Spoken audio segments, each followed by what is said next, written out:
Pokemon fans, I'm Professor K for the Pokemon Evolutionaries, introducing a new segment to you guys. This is going to be known as Deck Tech Thursday, where we go over the top decks that are doing well right now in both standard and expanded formats, depending on where we are in the championship season.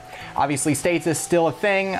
Most of them, I think, are just wrapping up. I don't know if there's any left after this, but I'm going to go over a deck that is in the standard format, and that is going to be Greninja. You guys have been waiting for it for quite some time. I put together a pretty good list. It seems to have done really well in testing. Unfortunately, I ran into some bad matchups at States, so it did not do well at States. But as you guys saw, my matchup against Daniel Altavilla, I did manage to win one round against him. This deck has changed slightly from what you saw in that matchup, but like I said, we're trying to get ourselves back into some competitiveness again, and I figure if I put together a segment called Deck Tech Thursday, maybe we'll get a little bit more into it again, and maybe we can start doing some matches again and things like that. So without any further ado, let's go ahead and get into the list here for you guys. My list is a little bit unconventional, but it works really, really well. Of course, the only problem with standard is that a deck like this does tend to brick every now and then. By brick, I mean draw dead. There's really not a whole lot you can do to increase the consistency of it, and I don't feel like playing Shaman in this deck is a very good idea. So anyways, we're gonna start off here. We've got 3 Froakie. I do use the Froakie from Breakpoint, as you guys can see in the camera there. Bubble is a pretty good attack if you manage to not get into a Frogadier in time. This can buy you a turn, which I really, really like. There is only 3 of them because most of the time, what you're gonna wanna be doing is using this guy. And there's 4 copies of him, and that is Frogadier. So you really wanna start with 1 Froakie, and then utilize Frogadier and his water duplicates attack for a single water energy. Search your deck for up to 3 Frogadier and put them right onto the bench. So by turn 2, you should have yourself set up with up to 4 Frogadier in play, which is huge. I mean, it's absolutely crucial to this deck to get that going at least by turn 2, no later than turn 3, or you're gonna be in serious, serious trouble. But it works really well when you do have it set up properly. And then we have 3 copies of Breakpoint Greninja. Breakpoint Greninja is the one you're going to want to be attacking with and the one you're going to want to Break Evolve into. As you guys can see right there, Shadow Stitching for 40 damage. You shut off your opponent's abilities until their next turn. So that is really huge. Until the end of your opponent's next turn, each Pokemon in your opponent's has in play in his hand, his or her hand, or in his or her discard pile has no abilities. And this includes cards that come into play on that turn. So this stops them from playing Shaman. This stops them from doing a lot of different things. You know, it's just a really great attack. And a lot of people overlook it, but Shadow Stitching is the attack you're going to want to use most of the time in a lot of matchups. The only time you're going to want to use the second attack, which is also very powerful, is Moonlight Slash for 60 damage, and if you return a water energy to your hand, it does 20 more. So for a single water, you're hitting for 80. That's pretty big. I mean, it's not monumental amounts of damage, but for a single energy, 80 is fantastic, and I feel like it's really great. The other nice thing about this card is, as you can see right here, it has free retreat. No retreat cost necessary. So I'm going to show you guys a strategy once we get into the breaks here that you'll start to realize exactly why this deck has done so well. I do have a single copy of the XY Greninja with the regular Water Shuriken ability. You really don't want to be attacking with this guy because 50 for 1, the numbers just don't work as well with Mist Slash as they do with, say, Shadow Stitching or Moonlight Slash. But Water Shuriken, you can discard a water energy and place 3 damage counters on your opponent's Pokemon, on one of your opponent's Pokemon, and it helps to add up the numbers as well. There's a big argument whether or not you want to include 2 Greninja Breakpoint and 2 Greninja XY, or 3 Greninja Breakpoint and 1 Greninja XY.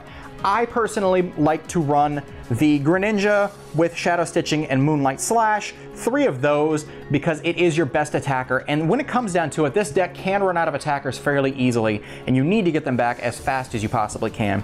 So I only have 1 of this guy here, and he does the job perfectly fine with just 1. Most of the time, you don't even need him. All right, next up here, we have 3 of Greninja Break. I'm gonna put him this way, even though he's this way, and we will show you guys here. His ability is Giant Water Shuriken. You can discard a water energy and place 6 damage counters on one of your opponent's Pokemon, and it has 170 HP. So essentially this is a stage 3 Pokemon, but thanks to Frogadier's water duplicates, it really makes it easy to evolve into Greninja and then Wally into Greninja Break. Wally really makes this deck work, as you're going to find out as soon as we get into the rest of the deck over here to my right. But Greninja Break is an amazing, amazing card. I'm going to show you guys here a strategy real quick before we move on to the last few Pokemon. The way this is going to work is you're going to have Greninja with Shadow Stitching and Moonlight Slash in play. Okay, you're going to Break Evolve. Now, down here on your bench, you should have, I'm going to move this up, another Greninja Break in play. The way that the math really works out well with this is if this one is active and you've got Water Energy attached to both, you're going to Giant Water Shuriken a Water Energy out of your hand for 60. Free Retreat into this guy. Water Shuriken again for another 60 somewhere else. And if you got this guy on your bench, you can Water Shuriken again for another 30. So before you've even started attacking, you've hit for 60, 120, 150 damage. That is huge. And then you still have the option to use Shadow Stitching or Moonlight Slash again. So you can hit for up to 180 damage here with this. Now, if you played any switching cards in the deck and you had another one in play, you could potentially hit for 60, 120, 180, 190, 200, 210, 270, 280, 290. You could hit for 290. This is going to be a rare situation for this to happen, and with you having the right Water Energy in your hand. It's not impossible, but it's very unlikely. But 2 Greninja Break in play is very, very possible, and having a Greninja Break, 2 Greninja Breaks, and 1 Water Shuriken XY Greninja Break in play is also not impossible either. So you can deal a lot of damage here once this deck gets set up. The one thing that gets hard for people to realize is this is not a deck that you're going to start with a prize lead. This is a come from behind deck. It's hard to knock out this 170 HP Greninja Break, except for Night March, but this deck deals so well with Night March with Water Shuriken and Giant Water Shuriken and Shadow Stitching. It prevents them from using their Shamans, and their draw support is dead. So it works really well against Night March anyways. Once the deck sets up, it does well. That's pretty much the main point that I want to make here. Okay, so to wrap up the Pokemon count, we do have 1 Remoraid. I chose to use number 32 in Breakpoint. There you can use either one, but Ion Pool, discard a Stadium and play. The other one for a colorless allows you to switch this Pokemon with one of your benched. I just don't see the merit in that. I mean, you can get out of the active that way, but you're putting yourself at risk for being knocked out whatever you put up anyway. So I feel like I'd rather get the Remoraid knocked out and maybe discard a Stadium card that's hurting me than to promote something to get knocked out that I really need, like one of these lines. So we have 1 Remoraid, and for that, we also have 1 Octillery.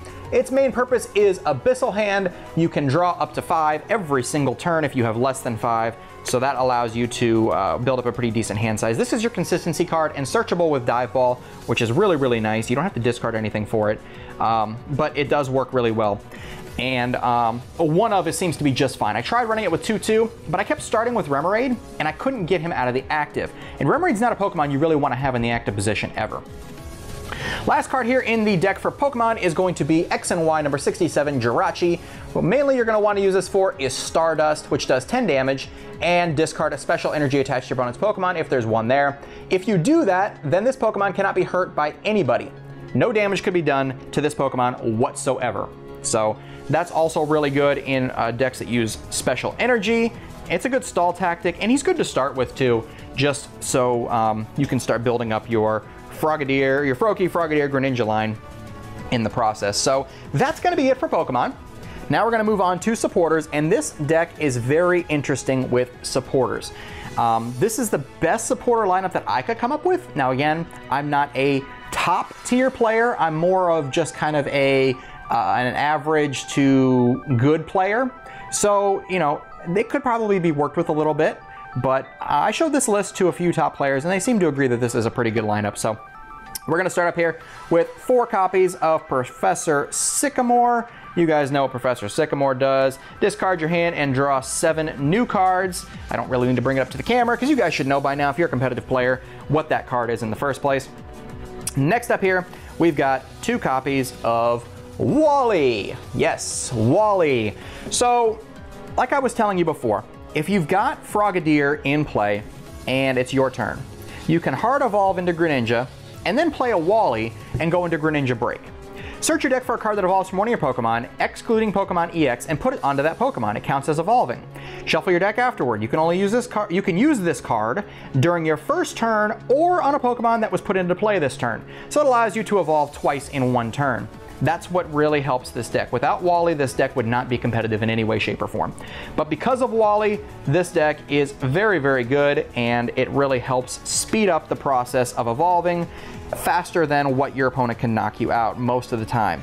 Again, it's all based on consistency, but you know, it's really good. Next up here, we have one copy of Ace Trainer. As I said, this is a deck that you're not going to be in a prize lead very often in the very beginning. So this card helps you because you're going to play this card after your opponent has taken a prize card, or 2 or 3. And if you haven't taken any, or if you've taken less than them, you're able to shuffle your hand into your deck, and your opponent does the same. You draw 6 cards, they draw 3. So you're helping your consistency by drawing 6 fresh cards in a shuffle draw, not having to discard anything.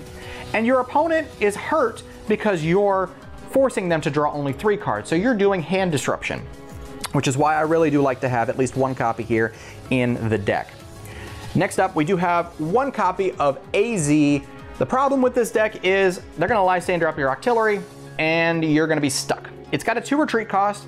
I don't play Floatstone in here. You can switch things out for Floatstones if you want, but because of item lock with Trevenant and Seismitoad, I prefer to run one copy of AZ to get my artillery out of the active. It's the only thing you're going to want to use it for most of the time, is just to get something out of the active that you don't want to be there. So that is your one switching card for the deck. And you don't play a ton of supporters most of the time, so it doesn't hurt your supporter count very much for the turn if you absolutely had to play it and you needed to play something else. I mean, it's situational, but I would much rather have the AZ in there as opposed to putting a Floatstone and no AZ. Next up here, we have Fisherman, which is a supporter that allows you to search your discard pile for up to 4 of an energy card, a basic energy card, and put it into your hand. So after you shuriken a whole bunch of energy away, next turn you can play Fisherman. Get all of it back, do it all over again. VS Seeker for Fisherman, do it all over again. It works really well, very synergistic with this deck. I also play one copy of Judge. Each player shuffles their hand into their deck and draws 4 fresh cards. Again, hand disruption and also consistency, because N is not back yet, although it will be here in just a few weeks. Judge will be the supporter of choice for most decks, as opposed to playing Birch or Shauna in this case. So once N returns, this will definitely be replaced with an N or 2, if not maybe 3. I don't know about 3, but definitely at least 2, and it really will help the deck even more. We have one copy of Lysander. Yes, you can spread your damage, but sometimes the right numbers hit to where you can knock something out if you put it on the bench, and then knock out whatever they promote in the process. So one copy of Lysander is really good, I think. Final supporter for the deck is one copy of Xerosic. You can choose a Pokemon tool or specially energy card attached to a Pokemon in play, yours or your opponent's, and discard it. So this helps in the Vespiquen matchup, it helps in the Night March matchup, it helps in anything that uses tools, like getting rid of burst balloons off of Trevenants, or any burst balloon attached to anything for that matter. It's really good. You can help it in the Toad-Tina matchup to discard their double colorless and their or their double dragon energy. It's a very versatile card, and I think it works very well in this deck. So that is it for the supporter lineup. Next up here, we have the standard 4 copies of VS Seeker. VS Seeker being a very strong card, and it is getting a reprint in Japan's CP4 set, as well as Battle Compressor and Night March and Shaman and a whole bunch of other stuff, Seismitoad. This is one of them. Put a supporter card from your discard pile into your hand, which is why there's so many one-of copies of these supporters. The only one that has 4 is Professor Sycamore. You can VS Seeker for Wally's, but you want to have at least 2 for consistency purposes of getting one early. Everything else is a one-of, and you can always Seeker for it back if you have to, unless you're item locked. But again, that's the risk you take. All right, next up here we have 4 copies of Dive Ball. Search your deck for a water Pokemon, reveal it, put it into your hand, shuffle your deck afterward. Very straightforward. As you can see, almost every single Pokemon in this deck is water, so why not run Dive Ball? This is not a deck that you're going to want to play out of the discard pile very much, so it's good to not have to discard. This is where you're going to get all of your Pokemon now with Dive Ball. Next up here is something that a lot of people have not thought of, but some have. I saw it at Florida State's, and it's really, really good, and I'm going to tell you why. You're going to see this and go, why are you playing this card? But I promise you there is a reason. 3 copies of Bursting Balloon. Now, look at it this way. You could play Muscle Band, absolutely. Deal 20 extra damage every turn. Or you could play a disruption card such as Bursting Balloon. With Greninja, you're either going to make your opponent attack you and hit you for the extra, or take their own 60 damage, which is very helpful, or they're going to choose not to attack you. If they choose not to attack you, you're going to punish them the next turn with Shurikens and Shadow Stitching or Moonlight Slash, dealing extra damage anyways. Or you're going to force them to play a Lysander when they could potentially need to use a Sycamore or something else. It's really good. I really like this card in this deck a lot. It has helped me in a lot of matchups. It has saved me a lot of times. Buying an extra turn when you're not fully set up also is very, very helpful. So 3 copies of Bursting Balloon for that reason over Muscle Band. Next up, we've got 3 copies of Trainer's Mail. Look at the top 4 cards of your deck and reveal a trainer card you find there to your opponent and put it into your hand. I would like to fit 4 in here, but unfortunately I can only fit 3. I see that it's kind of off the camera there. My angle is not completely perfect. I really do like Trainer's Mail a lot. I can only fit 3 in there, but it's good regardless. You can get so much with it, and the deck is not heavily item based, but it's pretty item based, trainer based in general. So Trainer's Mail is really, really good, especially in a deck that runs very few draw support, as you can see here. We're only running 6 total draw supporters, and 1 of them you can't use unless you're behind in prizes.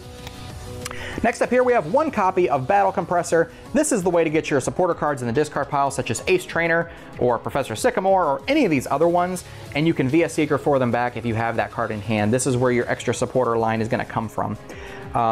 In the same respect, you could also Battle Compressor away energy if you wanted to, and that way you can get that energy right back with Fisherman if you have that. You can also Battle Compressor away a Pokemon if you have this next card, for instance, Buddy Buddy Rescue. You can discard a Pokemon with it, and then get Buddy Buddy Rescue, get that card right back into your hand, and all of a sudden now you've got a very crucial Greninja break, or a Shadow Stitching Greninja, whatever the case may be. But Buddy Buddy Rescue gets a, you have to take a Pokemon out of your discard pile, and your opponent takes a Pokemon out of their discard pile. Also hurts Night March because you're hurting their damage output, but again, this deck should beat Night March anyways. It does make for a nice counter though. So 1 copy of Buddy Buddy Rescue is something that is not seen in very many of the decks, but I find it to be very helpful, and it saved me quite a few times. Next up, we have 1 copy of Energy Retrieval.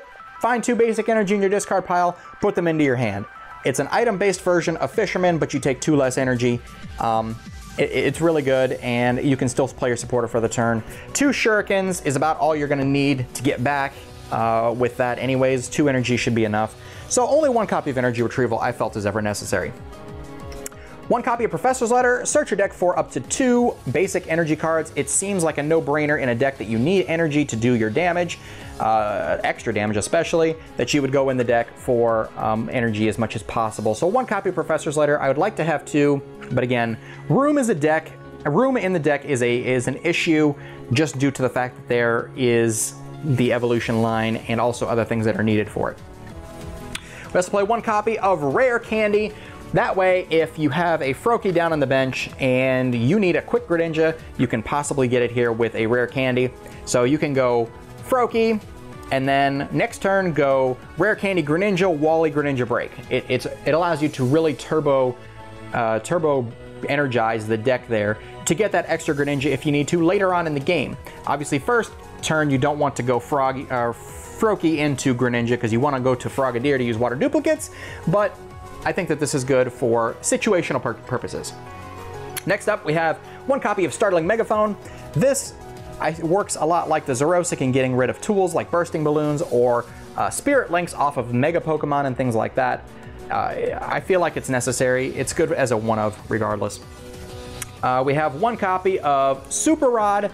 Super Rods shuffle in 3 in any combination of basic energy and Pokemon.